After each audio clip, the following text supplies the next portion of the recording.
Hello everyone. So this is SA 520 analytical procedures for CA final audit and CA inter students can also refer. So analytical procedures एक बहुत छोटा सा standard है but कभी कभी इससे क्वेश्चन उठ के आ जाता है, MCQ भी आ सकते हैं. तो सबसे पहले इवेल्युएशन करता क्या एनालिटिकल प्रोसीजर इवेल्युएट करता है आपकी financial information through analysis of plausible relations among both financial and non financial data. ठीक है. अब एनालिटिकल प्रोसीजर को आप सब्सटैंटिव टेस्ट की तरह कब यूज कर सकते हो? आपके पास चार सिचुएशंस हैं. सबसे पहले suitability of particular audit procedure, particular analytical procedure अगर वो सूटेबल है तो कब होगा? जब लार्ज वॉल्यूम ऑफ ट्रांजैक्शन है. हाउ इफेक्टिव है इन डिटेक्टिंग मटेरियल में स्टेटमेंट डिटेक्ट करने में कितना इफेक्टिव है.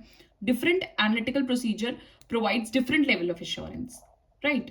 अलग अलग लेवल ऑफ एश्योरेंस आपको मिलेगा.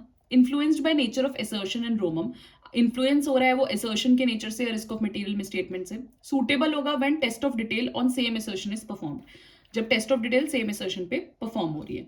इवैल्यूएट करोगे आप reliability of data. Second case में कब factors determining extent of reliance are, कौन से फैक्टर्स है? Nature and relevance of information available, क्या आपका नेचर और रेलिवेंस है इंफॉर्मेशन का. सोर्स ऑफ इंफॉर्मेशन क्या है? Controls over preparation of information क्या है? कंपेरेबिलिटी ऑफ इंफॉर्मेशन अवेलेबल क्या है. फिर थर्ड केस है एक्सपेक्टेशन ऑफ रिकॉर्डेड अमाउंट, कि आपने क्या एक्सपेक्ट किया जो अमाउंट रिकॉर्डेड है उसका. फिर आपका फोर्थ केस है difference of recorded and expected acceptable without further investigation, जो भी आपका डिफरेंस आ रहा है वो आप एक्सेप्ट कर रहे हो बिना फर्दर इन्वेस्टिगेशन के किए. Investigating results of alternative procedures, कैसे आप इन्वेस्टिगेट कर सकते हो इनके रिजल्ट्स को. इनकंसिस्टेंट रिलेशनशिप्स हैं या फिर डिफरेंट वैल्यू फ्रॉम एक्सपेक्टेड है. मैनेजमेंट इंक्वायरी देखोगे आप. अदर ऑडिट प्रोसीजर कर सकते हो अगर management unable to provide explanation है, राइट. और अगर कोई इनएडिक्वेट एक्सप्लेनेशन प्रोवाइडेड है तो इस तरीके से आप इन्वेस्टिगेट कर सकते हो रिजल्ट्स को. अब इसमें एक पार्ट और होता है जो जनरली क्वेश्चंस में आता है, टेक्निक्स अवेलेबल एज सैप. कौन सी टेक्निक्स अवेलेबल है हमारी सैप के थ्रू?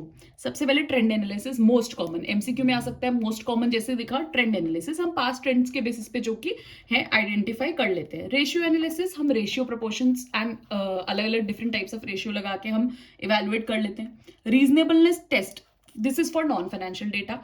नॉन फाइनेंशियल डेटा के लिए हम रीजनेबल कितना है वो देख के रीजनेबलनेस टेस्ट करेंगे. और स्ट्रक्चरल मॉडलिंग भी होता है जिसमें हमारे सारे स्टैटिस्टिकल मॉडल्स आते हैं और करंट ईयर के बैलेंसेस को हम प्रिडिक्ट करते हैं. तो ये हमारी थोड़ा टेक्निक्स हैं जो हम सैप के लिए यूज, सब्सटेंटिव ऑडिट प्रोसीजर के लिए यूज कर सकते हैं. ठीक है. सो दिस वॉज बहुत छोटू सा स्टैंडर्ड ऐसे 520 कभी कभी आ जाता है, एमसीक्यू में जनरली आ जाता है. अगर क्वेश्चन आता है तो इट इज वर्थ लर्निंग.